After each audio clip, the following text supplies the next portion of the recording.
this thing, but I did just consult with him, and he gave me some advice a little after the fact. But I do have a few other ringers in the room tonight that can help me if I trip. Bill Mann is our present Commodore. Gene Cohen is our rear Commodore. That's the guy who worries about the physical plant, which is very substantial. And Howie Reinhardt, our newest life member, who's another 40-year veteran. This is a little bit of a combination of a stream of consciousness of my experience at the club and the things we learned in doing a 100-year history, and a talk that I give several times a year to new members coming in, an orientation presentation. In 1909, when the club was founded, it's hard to realize, but we were only 44 years away from the Civil War. But we're only 41 years away from Vietnam. So put it in perspective. It was an interesting era in the early part of the last century. Nyack was obviously very prosperous. You look around at all the fine Victorian homes. It was the port for agricultural products coming out of Rockland County, and they had a very substantial shipbuilding business.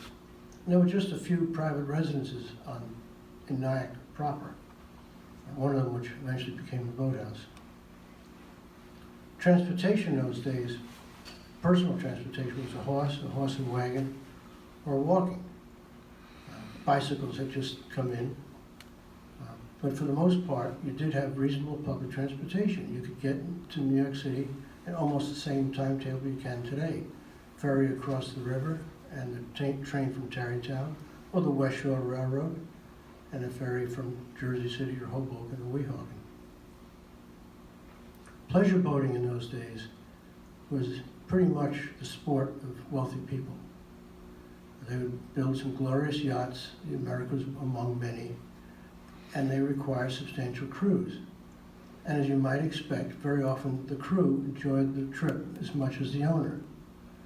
And these guys would eventually say, let's try to have our own association, our own boats. And that occurred all over the eastern United States and in Europe.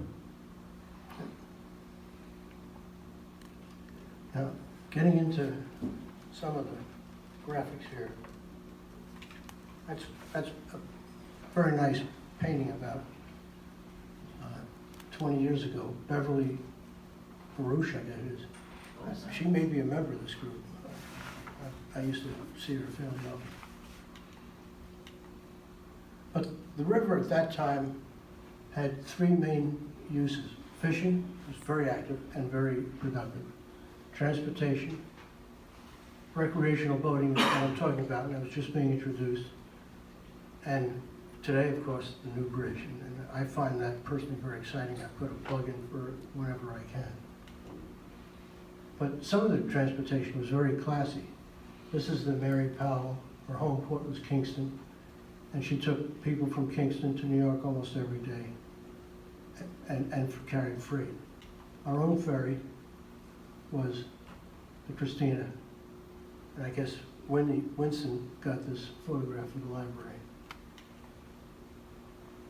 This is a case where history is written by the survivor. Many clubs have come and gone, but Nyack has survived. But we're not alone. We're not the oldest club, and we're one of probably 25 that have survived on the river. But over the period of this that we're looking at, there's probably well over 100. One of the resources we had was the fact that the early people at the club kept meticulous records. And we found on this piece of accounting paper a beautiful essay entitled Lest We Forget, and it went into some of the cute details of how the club was founded. History breaks into 4 parts, which I'll touch on. Common characteristics of the clubs that survive are do-it-yourself clubs. The ones that just wrote checks are pretty much gone. They're all gone from the Hudson.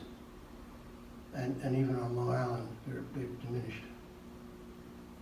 They own their own real property, which means they don't have to have a battle with the town fathers over this and that.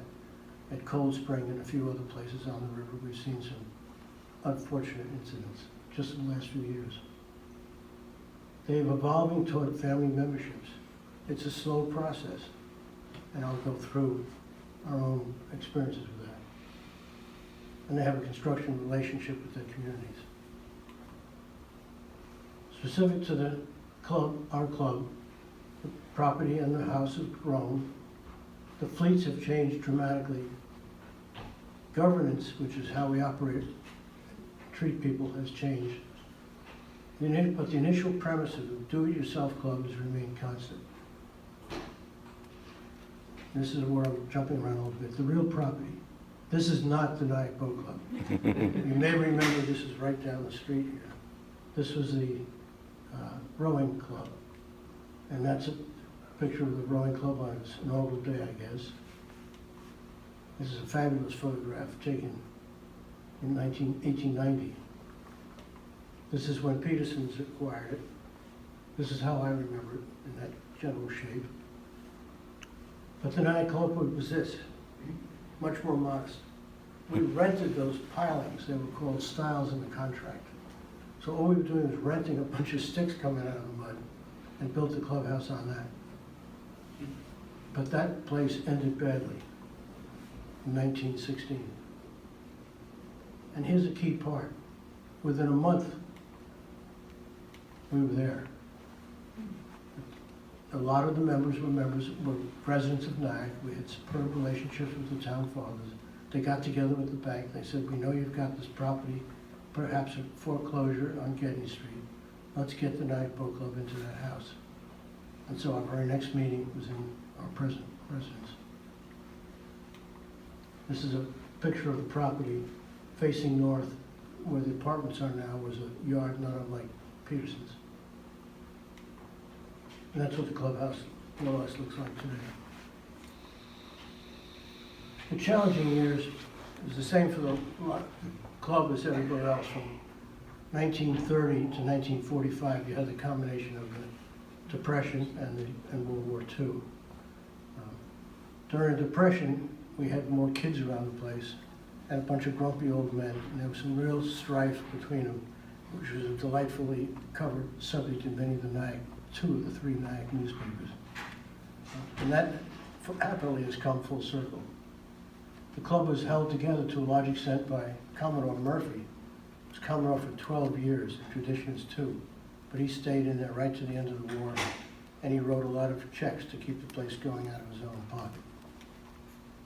In those days, before television, internet, and all that stuff, you all remember the minstrel shows and variety shows and stuff you put on.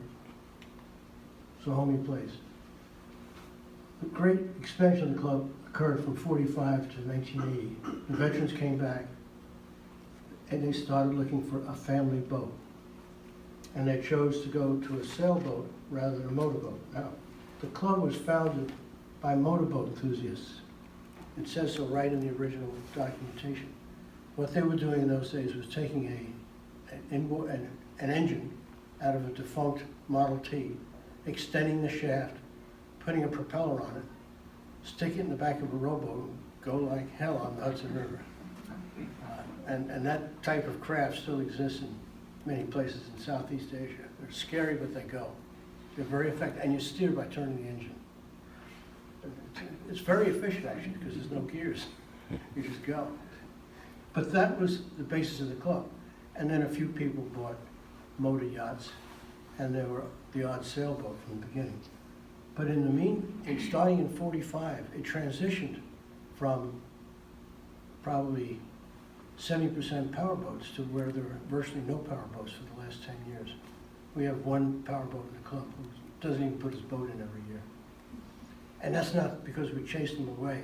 It's just that a mooring in Nyack is not the happiest place to keep a powerboat. But the Lightning fleet was the first major fleet. The Lightning was designed and presented to the world in 1938, as I was.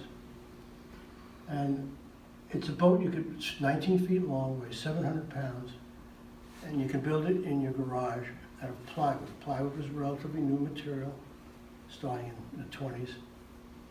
You could build it out of planks, cedar planks, or plywood. And it would hold a family of 5 or 6 and could race competitively with 3. And one of the tricky things about the Lightning, it made, not an easy, but it did make a transition to fiberglass. Nobody wants to deal with a wooden boat today.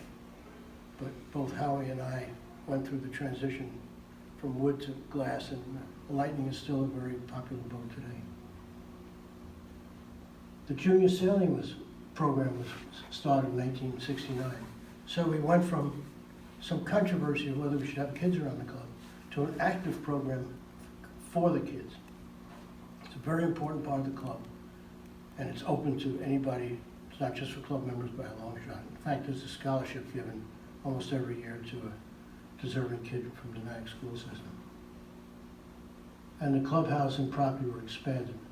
And finally, in 1973, the ladies were officially welcomed as members. Also in that period, a new dock. The old dock was kind of homemade and had tough times in winter. A expansion of the clubhouse with a new kitchen, a boardroom, a snack bar.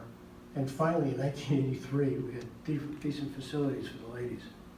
It's a long time from the founding. This is what the club looked like. This picture is probably from 63 to 64. Wynn can probably take a better guess at it than I can, but I think those apartments were built in 62. Does that sound right? Yeah, about right. Yeah. But the guy who took this picture was Lou Stockmeyer, who was a member of the club in the Lightning fleet. I knew the pictures existed because I went to school with his son.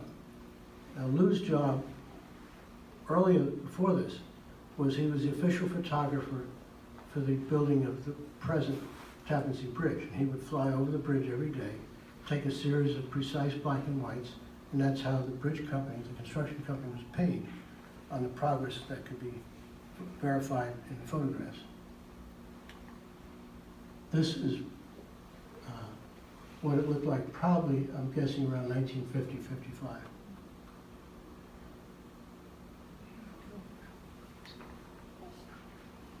Now, with the property in mind, is a strange story within the history of the club itself. And that's what's called the Gedney Street Corporation. In 1956, an election, presidential election year, a guy named Don, who was a real estate operator, shows up and joins the Nyack Boat Club. 3 years later, he's the Commodore. Now that's usually a 9 to 15 year presence before you're there, but he's the Commodore in 3 years. The next year, the adjacent property owned by the Bliss family becomes available. So there's a big discussion at the club. Must have gone on for days. Buy it, we need, they're not making any more land, all the expressions you usually hear. But they had their heart set on expanding the clubhouse itself, which really they needed more room. And they made the decision to expand the clubhouse rather than buy the property. So what does Lee Don do? He gets together with his friend Bill Muckley, and they buy the property themselves as a business enterprise. And the club goes ahead with its plans to expand its main meeting room. It takes out a mortgage and goes from there. Lee Don becomes a Commodore, and he can't, as Commodore, convince him to buy the house next door. So as soon as he's done being Commodore, he forms the Gedney Street Corporation, which takes over the deed for the Bliss property.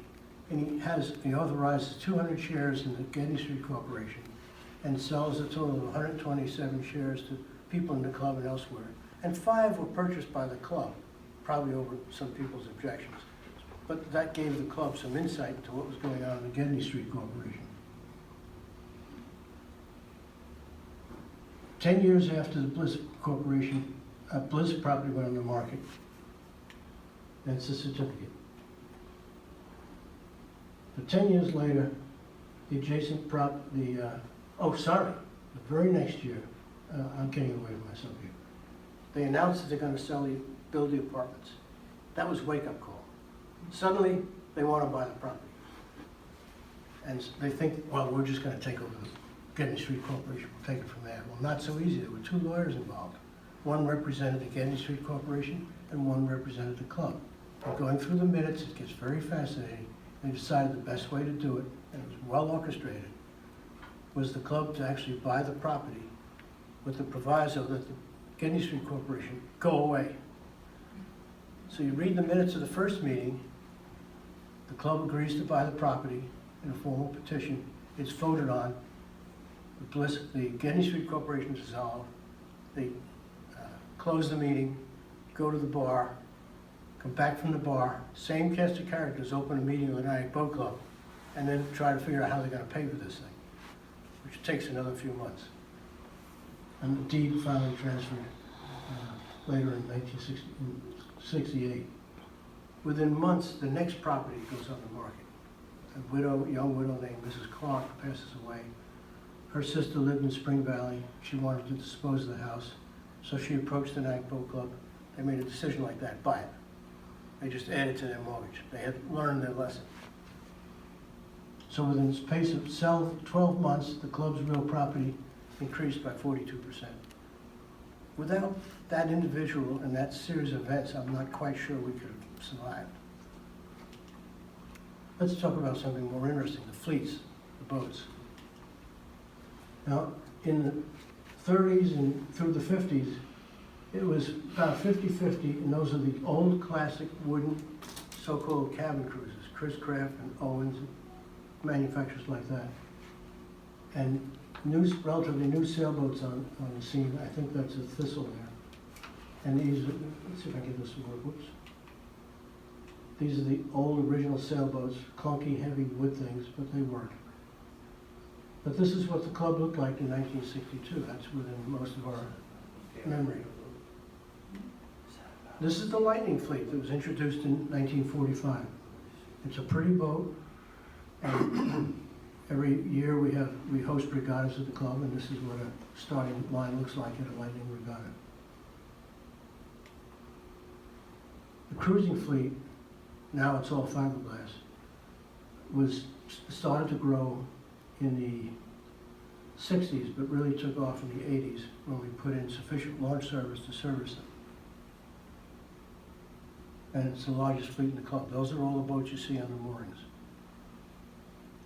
And they race every Wednesday night and most of the time on Sundays. The Ensigns, the boat was designed and built first in the 1960s. It's a great family boat. It'll hold 6 adults without any trouble. It races efficiently with 3 or 4. The cockpit is so big that according to the cockpit, it should be a 42-foot boat. And we've got, well, we've had up to 13 at the club. I don't know how many we have now, but it's still a great fleet to be part of.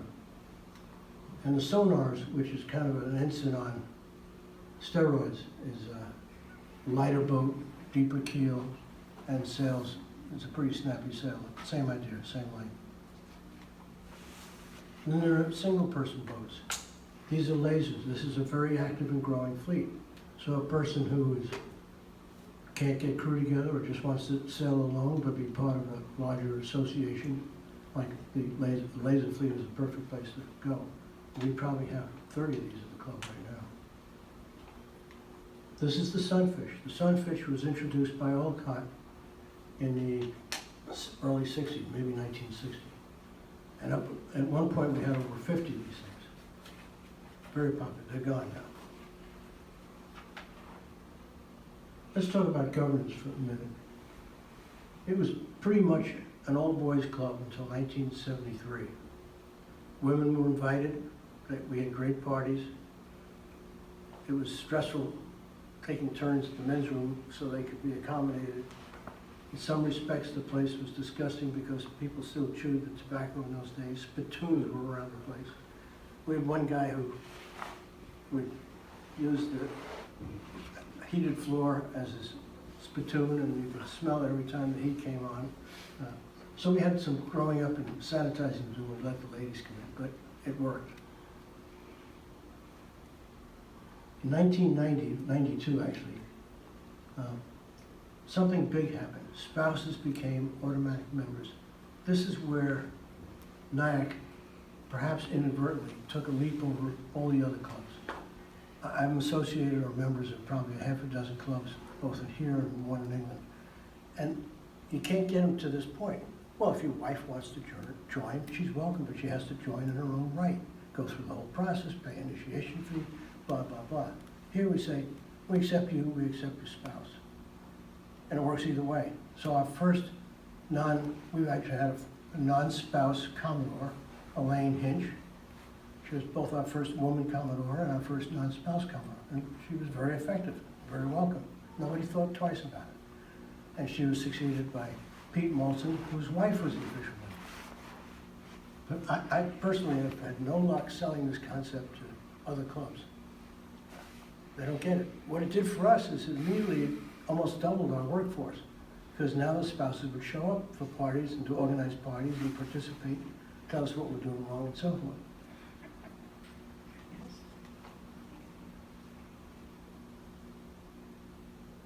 No, we just said that. Okay, service to the community. I wish I could have more to say about the Tappan Zee Challenge, but this is part of a series every year that we sponsor for people that are handicapped. Quite a few people that seem to me severely handicapped are excellent sailors. Who was the gentleman we had at the club? Richard Dorr. The guy's amazing. He has no arms. And he skipped. He's in a wheelchair. Yeah. But he also just won a silver medal in Rio for the Special Olympics. So, I mean, it's a great thing to do in the sonars and more stable boats. Some of these guys are very good sailors. It's not only a good outing for them, but it turns out a number of them, like Richie Dorr, expert sailors. And of course, the junior sailing program. This is a camp that's run for 4 to 6 weeks every summer. Kids 8 to 16. I think that's what we are. Yeah. And everybody's welcome. We give a week or two's preference for members to sign up their children, and then it's open, and there's always plenty of room for non-members, kids. And it's a great way to get the kids into sailing. Our future is, of course, the kids in sailing. These are the junior sailors in the last couple of years. This is at Nyack. This is at Larchmont, which is a pretty elaborate club on the Long Island Sound in Westchester. And the senior boys, I guess, felt they had to be dressed up for this affair. And that's it. So if you have questions, I've got experts here to help me answer. But we welcome we're open for business. If you guys want to come by and visit the place, consider membership, by all means. Thank you. Yeah. Oh.